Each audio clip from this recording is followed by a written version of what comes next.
जैसा कि दोस्तों हमने कहा था कि सिविल कोड को लेकर एग्ज़ाम बहुत ही नज़दीक है। तो सिविल कोड में हिंदी का सिलेबस भी रखा गया है, हिंदी से भी प्रश्न आएँगे, चाहे वो आप किसी भी पद के लिए फॉर्म भरे हों। तो सिविल कोड के हिंदी का जो सिलेबस है, आपको क्या पढ़ना है सबसे ज़रूरी चीज़ ये है। तो सबसे पहले सिलेबस आप लोग नोट डाउन कर लीजिए। आपको हम सिलेबस लिखा दे रहे हैं, ठीक है। अभी हिंदी भाषा और व्याकरण में हम लोग पहले भी पढ़ चुके हैं। वर्ण विचार है, ठीक है। वर्ण विचार के बाद शब्द विचार है, फिर संज्ञा, सर्वनाम, विशेषण, लिंग, वचन, कारक, क्रिया, अविकारी शब्द, विराम चिन्ह, पर्यायवाची शब्द, विपरीतार्थक, वर्तनी, शुद्ध अशुद्ध वर्तनी में ही आता है। विपरीतार्थक मतलब विलोम शब्द जो पढ़ते हैं, उपसर्ग, प्रत्यय, संधि, समास, अनेक शब्दों के बदले एक शब्द, मुहावरे और अपठित गद्यांश एवं पदांश। आप लोग रुक्मणी का ले सकते हैं, ये हेल्प करेगा, ये गारंटी नहीं है कि इसी बुक से आएगा। इससे मैं सिलेबस के लिए से बता रहा हूँ कि सिलेबस में क्या जैसे मैथ्स में हम लोग देख रहे हैं। मैं मैथ्स का भी पढ़ा नहीं रहा हूँ, लेकिन मैथ्स के लिए मैं बता रहा हूँ कि मैथ्स में सिर्फ और सिर्फ जो अर्थमेटिक ही है। गला मेरा लग गया है, ठंड बहुत है दिल्ली में हूँ, ठीक है। तो आज हम लोग पढ़ाएंगे हिंदी भाषा एवं व्याकरण के बारे में, ठीक है। चलिए देखते हैं। जैसा कि हम लोग जानते हैं कि वर्ण विचार से शुरू होता है, ठीक है। भाषा की सबसे छोटी इकाई वर्ण कहलाती है, इसे ही ध्वनि भी कहा जाता है। छोटी से छोटी वह ध्वनि जो टुकड़े नहीं जिसके किए जा सकते हैं। हिंदी वर्णमाला में 44 वर्ण होते हैं। स्वर्ण वर्ण और व्यंजन वर्ण में इसको पहले बांटा जाता है। फिर अयोगवा जो अंग अ अंत होता है वो 4 होते हैं, जिसमें जैसे चांद लिखते हैं ऊपर में जो चांद बिंदु आता है तो उसको अयोगवा कहते हैं, ठीक है। तो स्वर्ण वर्ण में 11 होते हैं। आपको कभी कभी ये आ जाता है कि ए या कौन सा वर्ण है, तो स्वर्ण वर्ण है, एकदम सिंपल है। लेकिन कभी कभी आ जाता है ऑप्शन में हर्ष स्वर, दीर्घ स्वर और प्लुप्त स्वर, तो उसमें आप फंस सकते थे। इसको आप याद कर लीजिए। स्वर, हर्ष स्वर में जो है अ, हर्षई, हर्षौ, री, आ, ई, उ, ए, ओ, औ। तो आ से जो शुरू होता है आ, ई, उ, ए, ओ और औ, ये दीर्घ स्वर है, याद कर लीजिए। दीर्घ स्वर क्या हो गया? आ, ई, उ, ए, ओ, औ। और प्लुप्त स्वर हो गया ओ। फिर व्यंजन में उसी प्रकार से स्पर्श व्यंजन में क ख ग घ वाला क ले लीजिए, उसका आगे का पूरा ले लीजिए। जैसे कि यहाँ पे भी मैंने आप लोगों को लिख दिया है। मैं इसका PDF तो नहीं डाल पाऊंगा, लेकिन मैं फोटो टेलीग्राम पे डाल दूंगा, ठीक है। उसके बाद फिर अंतस्तः य र ल व, फिर उसमें है तालब स, दंत स, मूर्धन्य स, ह। फिर संयुक्त व्यंजन है च्र, त्र, अक्ष, त्र, ज्ञ, छ। तो अब आ गया आपको ज्ञ, आपको दे देगा अंतःस्थ में, नहीं ये संयुक्त व्यंजन है। आपको आ गया तालब स, ये उष्म में, तो ये याद रखना होगा क्योंकि तालब स, दंत स, मूर्धन्य स, ह, ये उष्म में है, ठीक है। अब यहीं से हम लोग सवाल देखते हैं, यहीं पे है सवाल कुछ। अयोगवा देख ही लिए, अयोगवा में देख लीजिए, चांद बिंदु है, अनुस्वार है, अंग है, अ है। भाषा की सबसे छोटी इकाई को वर्ण कहते हैं। कौन सा स्वर हर्स्व नहीं है? तो अब जो स्वर हर्स्व नहीं है, तो अब ये तुरंत अब याद किए होंगे, ए जो है हर्स्व नहीं है। देखिए ए आपको दिखाते हैं, देखिए हर्ष ए जो है क्या है, दीर्घ स्वर में है ना, तो ये याद रहेगा तब ना कि हर्ष स्वर में कौन सा आता है, तो अ, उ, री, तो ये सब चीज याद रखना होगा, ठीक है। चलिए, कौन सा स्वर संयुक्त स्वर है? तो संयुक्त स्वर कौन सा हो गया आपका? तो इसमें ऑप्शन में आप देख सकते हैं, तो ऊ हो गया, ऊन वाला। कौन सा व्यंजन स्पर्श नहीं है? तो ये यो हो गया, सीधा है, मतलब सिंपल है, ये याद कीजिए, किए रहिएगा तो डल जाएगा। कौन सा संयुक्त व्यंजन नहीं है? तो संयुक्त व्यंजन कौन सा नहीं है? यो नहीं है, ठीक है। अब आते हैं शब्द विचार पे। आज हम संक्षेप में बता रहे हैं। शब्द विचार में वही जो बचपन में पढ़े थे, सार्थक निरर्थक। सार्थक शब्द हो गया कमल, अभिवर्थक हो गया विमल, विमल नहीं मलवी, मकल निरर्थक हो गया। तत्सम में हो गया आपका अग्नि, सूर्य, चंद्र। संस्कृत के शुद्ध शब्द तो तत्सम शब्द कहलाते हैं, शुद्ध शब्द संस्कृत का याद रखिएगा, तो तत्सम हो जाएगा वो आपका। तद्भव संस्कृत के वे शब्द जिनका हिंदी में आकर रूप परिवर्तन हो गया हो, तद्भव शब्द कहलाते हैं। आग, सूरज, चांद। संस्कृत का वह शब्द जो हिंदी में आकर के परिवर्तन हो गया है, अग्नि का आग हो जाता है, उसी प्रकार से, ठीक है। चंद्र का चांद हो जाता है, सूर्य का सूरज हो जाता है।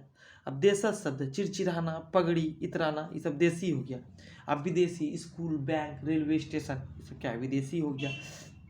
पैंट, जीन्स, हम लोग तो पाजामा धोती वाला आदमी, महात्मा गांधी का युग का आदमी है भाई, ऊपर से बिहार से है,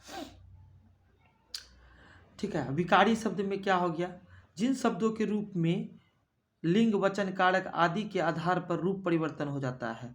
लड़का पढ़ता, वह घोड़ा, लड़का पढ़ता अलग अलग है, वह घोड़ा अलग अलग है। तो इसको बात को पकड़ना होगा कि जिन शब्दों के रूप में परिवर्तन हो जाता है, ठीक है।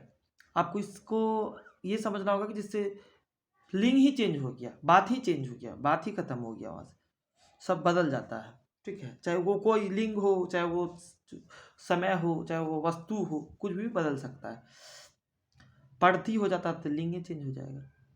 समझ में आ रहा है ना। कोई सोर्स नहीं है, कुछ नहीं है मेरे पास, सीधा मोबाइल है। हमको लगा कि बच्चे जागरूक नहीं हैं, और मैं इसका स्टूडेंट नहीं हूँ। मैं हालांकि यूपीएससी का आप देख सकते हैं, यहाँ भी देख सकते हैं कि यूपीएससी बीपीएससी देता हूँ, लेकिन इस बार मैंने सिविल कोड का भरा हुआ था, तो बहुत इजी सिलेबस है। जॉब जॉब जॉब कोई बड़ा बात नहीं है, तो इसको भी तैयारी कर लिया जाए। आप लोग के साथ साथ मेरा भी कुछ हो जाएगा। और बस यही हिंदी जो है आपको थोड़ा सा लगेगा, अगर जो विद्यार्थी तैयारी कर रहे हैं। बाकी उसका इंग्लिश हो, चाहे वो जीके जीएस हो, ये सब में कहीं कोई दिक्कत नहीं होगा। इसीलिए दिक्कत नहीं होगा क्योंकि आप इंग्लिश पढ़ रहे होंगे, अगर किसी भी कम्पिटिटिव एग्जाम की तैयारी कर रहे होंगे तो जीके तो पढ़ना ही पढ़ना है। और जीके आप लोगों को हम एकदम सरल तरीके से बता देंगे, क्योंकि भाई आप समझिए कि यूपीएससी का है, तो जीके में कुछ है नहीं, एकदम समझे। एक बार गांधी जी को शुरू करेंगे, गांधी जी अंत कर देंगे 1947। एक बार पॉलिटी के लिए हम कुछ बनाए हुए भी थे यहाँ पे, ठीक है। पॉलिटी एकदम सिंपल सा है पॉलिटी, कि आपको क्या क्या सब पढ़ना है, क्या नहीं पढ़ना है, तो एकदम नॉर्मल चीज़। आपको बस, आपको लोग को तो आर्टिकल थोड़ा बहुत याद रखना है, कौन किसको नियुक्त करता है ये जानना है, बस हो गया, ठीक है। ये एकदम शुरू से हम लिखवा देंगे एकदम पूरा। थोड़ा कोशिश करेंगे कुछ वीडियोज़ में कुछ सुधार आवे, या कुछ कमेंट से, सब्सक्राइब से, शेयर से, लाइक से हमको भी मोटिवेशन मिलेगा। ये तो अपनी सारी पढ़ाई तो लगा ही रहे हैं, ये सब चीज़ पढ़ने के लिए यहाँ पे फीस लगता है। यूपीएससी का पढ़िए, बीपीएससी का पढ़िए, चाहे किसी भी चीज़ का पढ़िए, 1,00,000, 1,50,000, 2,00,000 फीस लग जाता है यहाँ पे। तो ऐसा कुछ नहीं करना है, एकदम सिंपल है। तैयारी कीजिए, गाइडलाइन करेंगे ज़रूर, पूरा साथ देंगे। बहुत सारे कॉल्स भी आते हैं, हालांकि 30-35 विद्यार्थी है हमारे, पढ़ने का कहीं ना कहीं से, पढ़ाने का कहीं ना कहीं से ये लगा, मोटिवेशन मिला, कुछ विद्यार्थी पढ़ भी रहे हैं, उसी के लिए नोट्स तैयार कर रहे थे। तो इसका ऐसा कुछ नहीं है, ठीक है। तो आज शब्द विचार थोड़ा बता देते हैं, उसके बाद फिर आज इस वीडियो को यहीं पे समाप्त करेंगे। शब्द विचार के बाद फिर संज्ञा है, सर्वनाम है, विशेषण है, लिंग है, पर्यायवाची शब्द, एकदम नॉर्मल है। कोई हड़बड़ाना नहीं, हिंदी में क्या पूछेगा नहीं पूछेगा, बस इतना को ही आप उसी में नहीं बता पाइएगा। जितना हम पढ़ा देंगे उतना से भी सवाल आ जाएगा तो आप नहीं बता पाइएगा। क्यों नहीं बता पाइएगा? क्योंकि आप रिवीजन नहीं कीजिएगा, सोचिएगा ये तो बहुत हल्का है। अरे हल्का क्या है, यही आएगा, बाहर से थोड़ी पीएचडी वाला थोड़ी क्वेश्चन दे देगा। चलिए, अविकारी शब्द जिन शब्दों के रूप में किसी प्रकार का परिवर्तन नहीं होता है, जैसे धीरे धीरे, और, किंतु, परंतु, ऊपर, नीचे। जिन शब्दों के रूप में किसी प्रकार का परिवर्तन नहीं होता है, इस शब्द से कोई परिवर्तन नहीं होता है। आप शब्द के बीच में बोल देते हैं, लेकिन ना हम नहीं जा पाएंगे। लेकिन क्या आप सीधा भी बोल सकते थे, हम नहीं जा पाएंगे, परंतु हम खाएंगे, लेकिन मेरे पास रुपया नहीं है। इसका भी कोई वर्णन नहीं है। इस मतलब कि कहने का मतलब कि जिसका कोई परिवर्तन नहीं हुआ, लेकिन लगा दिए तो क्या होगा, पैसा नहीं था तब भी खाए ना आप। ये घड़ुआ भाषा में बोलती है हम आपको। चलिए, मस्तक शब्द है, मस्तक क्या है? तत्सम है, सीधा बात है। तत्सम का परिभाषा ही तो संस्कृत के रूप में है वो। हाँ, सार्थक शब्द है, सार्थक है इसमें, वाय निरर्थक हो गया, वाणी निरर्थक हो गया, भात दाल खाइएगा ना, भात हो गया ना सार्थक, वाग खत्म हो गया। तद्भव शब्द है, कैमरा भी खत्म है वो। तद्भव शब्द है अंधेरा, सीधा आगे में ही दिख रहा है। हाँ, विकारी शब्द है परंतु, तुरंत अभी बताया ना, नहीं तो गलत दे रहा है। विकारी शब्द है परंतु, हट, अविकारी होगा परंतु, ये गलत दे दिया। बालक होगा विकारी, आंसर गलत दे दिया है। क्या? नहीं सही है, 3 का आंसर था, हम देख लिए 4 का सी है, 4 का ए सोचने लगे। निरर्थक शब्द यहाँ जो आने लगा, कैमरे में आंसर आने लगा, ऐसे ठीक रहता। निरर्थक शब्द है तो निरर्थक हो गया ओटी, रोटी तो होता है, रोटी ओटी है क्या बोलते हैं ना हम लोग, ठीक है। तत्सम शब्द है, फिर वही पाँव, गांव, गिरी, आँख, तो गिरी हो गया, तो संस्कृत शब्द में है। किंतु कैसा शब्द है भाई? अविकारी। निम्न में से देशज शब्द है, देशज शब्द है स्वर्ण, श्वास, सुई, लोटा, देशज सुई हो गया। अब आप बोलिएगा सर आप कैसे पकड़ लिए? सर मत बोलिए भैया, क्योंकि मेरी उम्र अभी कुछ खास नहीं हुई है।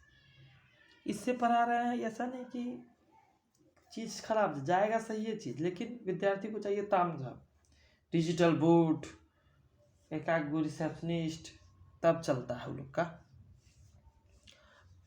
समझ गए ना? आई 3 बोली, हाँ तो देखिए बच्चों, हाँ ये वो ऐसे करके 2 घंटा से पढ़ा रहे। अभी 11-12 मिनट हो गया, शब्द विचार खत्म, अब संज्ञा में चले जाएंगे। अब क्या था? वही बात है, तत्सम संस्कृत शब्द का है, तद्भव संस्कृत का वो शब्द जो हिंदी में ट्रांसफर हो गया, विकारी शब्द जिसका लिंग वचन ये सब परिवर्तन हो जाता है, लड़की लिख दीजिएगा, लड़का लिख दीजिएगा, सब विकारी हो गया। अविकारी जिसका कोई मतलब ही नहीं बनता, किंतु परंतु, याद हो गया? अभी फिर से बोल दिए हम, 10 बार बोल देंगे। इसी को पढ़ाने में शब्द विचार ऐसे है ना, ये होता, उनको टाका मिलता है भाई, हमको टाका नहीं कमाना है। चलिए ठीक है, तब फिर मिलते हैं फिर से। थोड़ा सा मदद कीजिएगा, मदद क्या, पैसा नहीं मांग रहे हैं, सब्सक्राइब कीजिए, शेयर कीजिए थोड़ा। अगर कम से कम 200 विद्यार्थी यूट्यूब पे आ गए तो हम बोर्ड मंगा देंगे तब, और हम 10 से 15 मिनट के अंदर में ही टॉपिक लेंगे और ख़त्म। और उसके कहीं से उठाइए, कोई भी चीज़ उठाइए, ख़त्म, क्योंकि उतना देर का ही टॉपिक होता है। हाँ, टॉपिक का टाइम लगेगा किसमें? हिस्ट्री में, पॉलिटी में। हिस्ट्री बनाएंगे 1.5 घंटे का आप लोगों के लिए, सिविल कोड वाला के लिए। पॉलिटी 1.5 घंटे का, उससे बाहर क्वेश्चन नहीं जाना है तो नहीं जाना है। अरे भाई 2 बार क्या बताएंगे अपने बारे में, छोड़िए। चलिए तब ठीक है।